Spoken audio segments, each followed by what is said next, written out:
Draft day edition of PFT OT. We think the draft starts with pick number 3 because we think / sort of know that Joe Burrow will be picked number 1 overall to the Cincinnati Bengals and Chase Young will be picked number 2 overall to Washington. But, Chris, there is a possibility, slim as it may be, it's a possibility that we can't ignore, that both picks will be traded, that it'll still be Burrow and Young 1 and 2, but reports have emerged over the course of the past day that Washington has heard from the Falcons. The Falcons, that would be fascinating, about a possible deal that would allow them to get Chase Young.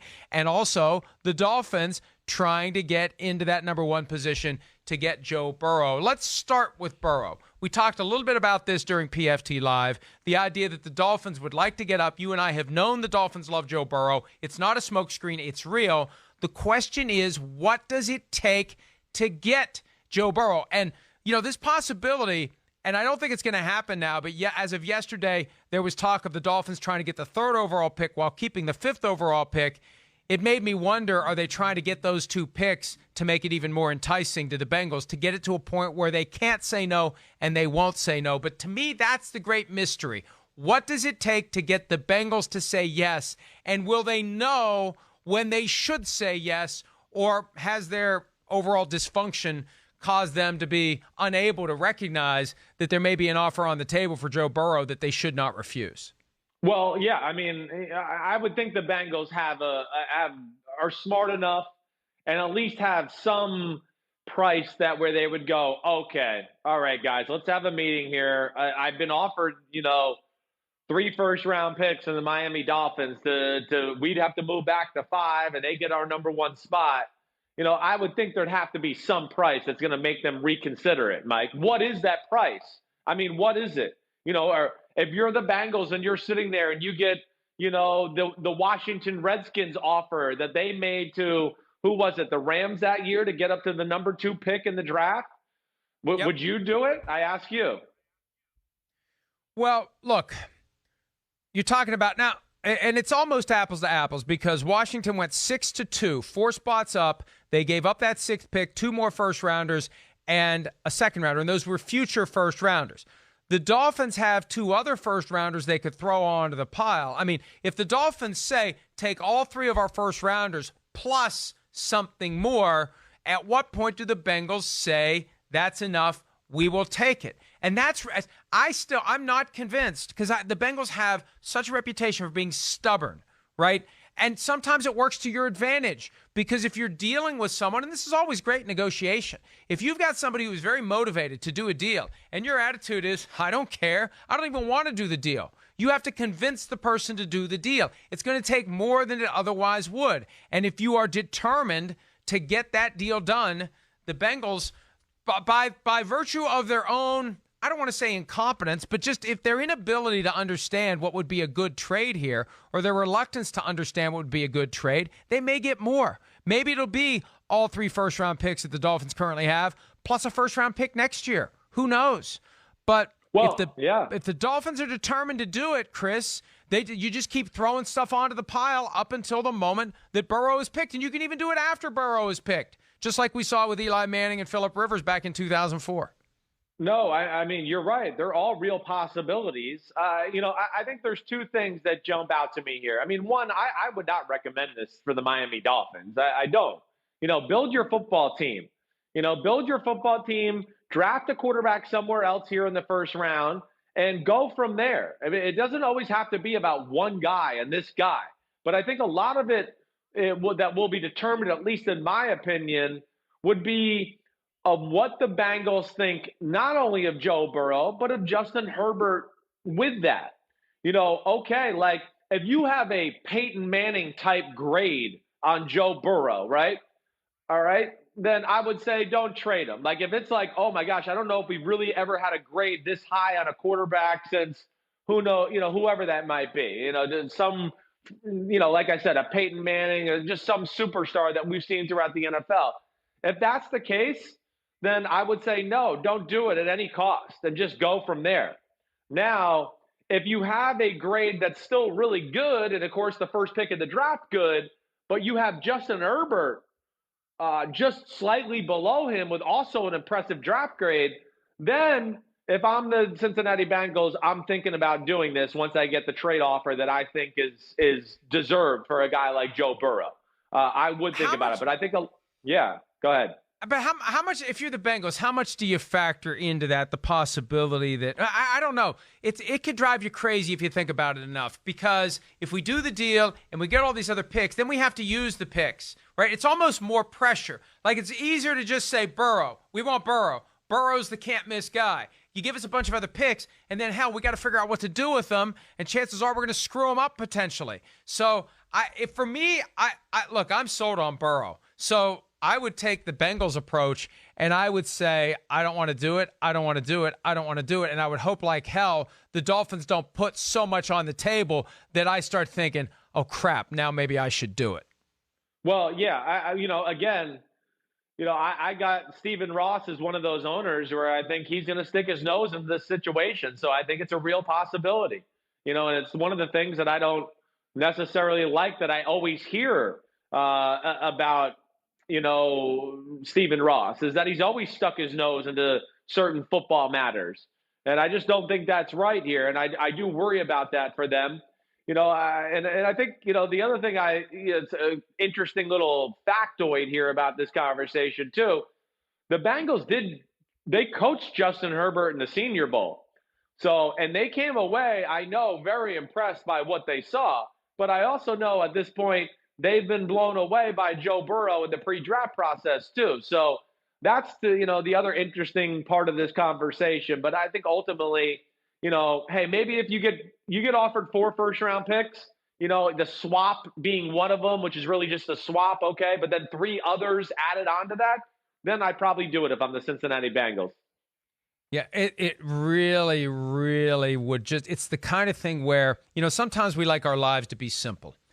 And it's so much easier when you just know what you're going to do and you don't have anything that is distracting you from what it is that you want to do. And then all of a sudden, here's the best example I can give, and this dates back to when I used to practice law. The easiest cases for me were the ones where the other side wasn't offering anything of any real value, and I could focus exclusively on getting ready for trial. And then all of a sudden, they just start coming around and then it's like, no, now they're making a real offer. And it's like, it makes it difficult. Like, what do I do? Door number 1, door number 2. I'd rather not have that dilemma. I'd rather it be so clear. And that may be the problem. The Dolphins may put just enough there that it drives the Bengals crazy all day long. And I feel like it's going to happen. Schefter's report is the Dolphins have been calling and calling and calling, and the Bengals have said, we're not going to trade the pick. Nothing prevents the Dolphins from sending the Bengals an offer. And if it's big enough, that may spark what could become a real stunner by the time the day's over. And look, I at the risk of alienating Bengals fans any more than we already have in this pre-draft process, what if Burrow really does prefer the Dolphins to the Bengals? What if he really does? What if that's the hammer that gets applied at some point? What if the Dolphins put enough on the table to create doubt for the Bengals, and then at the right moment, when it's right on the fence, Burrow's people provide the push? He's going to hold out. You're going to have issues with him contractually. He's going to want this, that, or the other thing. And he's going to want a new contract after 3 years. And he's going to hold out after 3 years if he doesn't get his new contract. Just something to get them to say, screw it, we'll take this offer. I feel like there's a way that the Dolphins and Burrow's people could maybe tag team it. Definitely, to get the Bengals softened up and get the deal done, Chris. Well, no, I agree. You're right. I mean, that would do it. If you made him a great trade offer and then got word from Joe Burrow's camp like, hey, he doesn't want to play for you guys. I don't know any other way to say it. He's going to play hardball with you guys if you draft him. That would certainly change things. And then you're kind of cornered there if you're the Cincinnati Bengals, and I think you do make that trade. But, I don't know. Maybe you don't make that trade if you feel like, if you got such a lower grade on the next quarterback on your board that you don't even feel comfortable with the other quarterbacks. I don't know what they would do in that scenario, but I doubt that's the case. But this is going to be one of the fascinating things. Miami's fascinating in this draft because of the Joe Burrow factor. Will they just sit there at number 5 and take Justin Herbert? Will they maybe, wait to the teens and see if Tua Tagovailoa is still there and then make a play for him there. There's just so many different scenarios right now, and I think that's what makes tonight's viewing awesome as far as the NFL draft's concerned. And Jay Glazer, who I believe was the first one to report that the Falcons were going to try to trade up for a receiver in 2011. Glazer's plugged in with the Falcons. Glazer's plugged in with Thomas Dimitroff. And I think Dimitrov's approach when he wants to trade up is to get it out there so people know, so people are aware. So maybe you start getting phone calls back from teams that would like to trade down because now we know there's someone out there who wants to trade up. All the way to number 2 would not be easy. Washington, I think, would have to be blown away to give up the opportunity to get Chase Young. But it just shows you that, hey, maybe it'll be somebody else. Who knows? Maybe this is Washington's chance to turn the tables 8 years after they moved up to get number 2. Maybe they move down from number 2 and get a big haul. But it's the same concern. You're giving up a guy who's a sure thing, and you're getting more lottery tickets, but there's no guarantee you're going to turn those into productive players.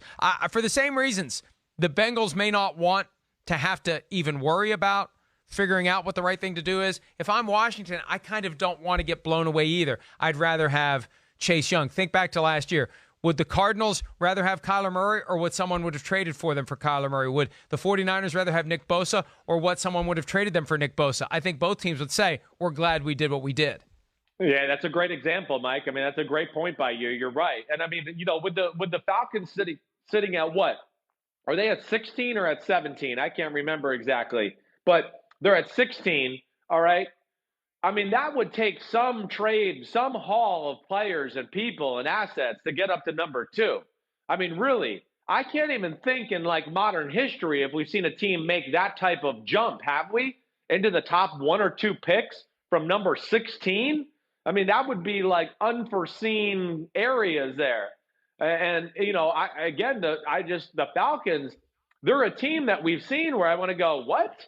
You need depth on your team, Atlanta. You guys, for the second year in a row, had like 3 injuries and the team fell apart. So I would be scared of that if I'm them. Chase Young is special. We know that. But I would also say there's another pass rusher in this draft, K'Lavon Chaisson, who I think is special as well. And he'll probably be in that right around that 15, 16, 17, maybe somewhere a little earlier. Maybe they make a play for him. But the Falcons, I understand them. They run that San Francisco-Seattle scheme, right? They saw what it did for the 49ers last year. Whoa, to have that type of defensive line, it can change your team. It becomes a force throughout the NFL. And I think they're probably looking at it the same way. But, man, that's just too far to go up. Even for a guy like Chase Young, who's that talented, I can't even imagine what that would take to move up 14 spots to get the number 2 pick, which even has greater value than just trading up 14 spots from the end of the round to the middle of the round. Chris, it was 4 years ago that the then St. Louis Rams moved up from number 15 to number 1. Actually, it was their first year in L.A., to get Jared Goff. That's the lowest a team had ever been to move up to number 1. So it was 15 to 1, so 16 to 2, same number of spots if they could find a way to pull it off. What the Rams gave up for that draft, and it was one of those complicated deals with a lot of other stuff. Here's the terms. The Rams got the first overall pick in 2016 from the Titans, a 4th-round pick from the Titans in 2016, and a 6th-round pick in 2016 from the Titans. They gave up first-rounder in 2016, 2 second-rounders in 2016, third-rounder in 2016, first-rounder in 2017, and another third-rounder in 2017. That doesn't strike me as a massive haul. Not huge for the Titans, right? So, hey, I'm telling you, if the Dolphins say to the Bengals, we'll give you all 3 of our first-round picks, and the Bengals say no, wow. Or we'll give you, how about this? We'll give you all 3 of our first-round picks this year and next year's first-round pick. If you're the Bengals, should you take that? Yeah, I would take that. I would. I mean, yes, that's, 3 extra first-round picks, and you're going to fall down 4 spots and still be able to get a quarterback there at number 5 that I think is very talented. So I would take that. And, to your point with the Rams moving up to number 1 and making that trade with the Tennessee Titans, I think this will take more than that for Jared. First off, that was, Jared Goff. which I know some teams in football did not view as anything near the top pick in football, right? So Chase Young, there is no argument here. This is a once every 4 or 5 years type of player. And I think it'll take more to come up and get him because, yeah, he's Myles Garrett. He's Julius Peppers. I mean, this has a chance to be a Hall of Fame game changer for your organization. And I think it will take more of a draft haul to get Chase Young than it, Falcons or Redskins than it did for the Rams to trade up with the Titans to get Jared Goff. I still can't believe it. I mean, man, the Rams traded all that away to get Jared Goff. Holy crap.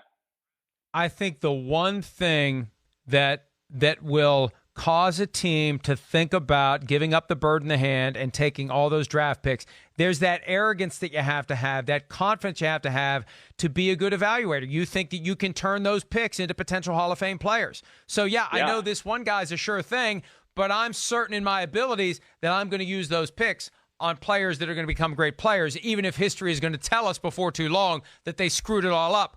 Before those lottery tickets are scratched off, they have so much more value, Chris. And I think that lure of having the opportunity to have one of those historic drafts, the Steelers in 74, the Ravens in 96 when they got Ray Lewis and Jonathan Ogden the same year, the Bucks in 95 when they got Derek Brooks and Warren Sapp in the same draft. That lure of taking the one potential Hall of Famer and getting two or more, that could be the thing that gets the Bengals or Washington to do it.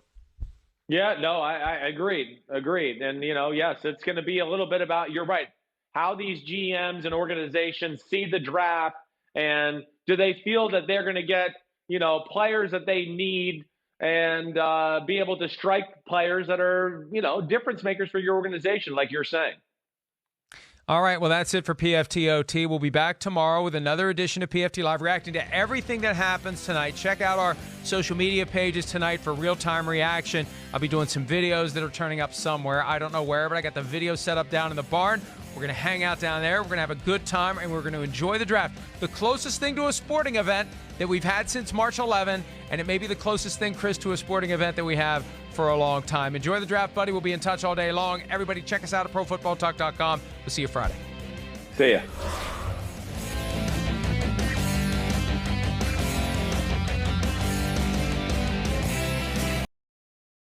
Hi, I'm Mike Tirico, and thanks for watching.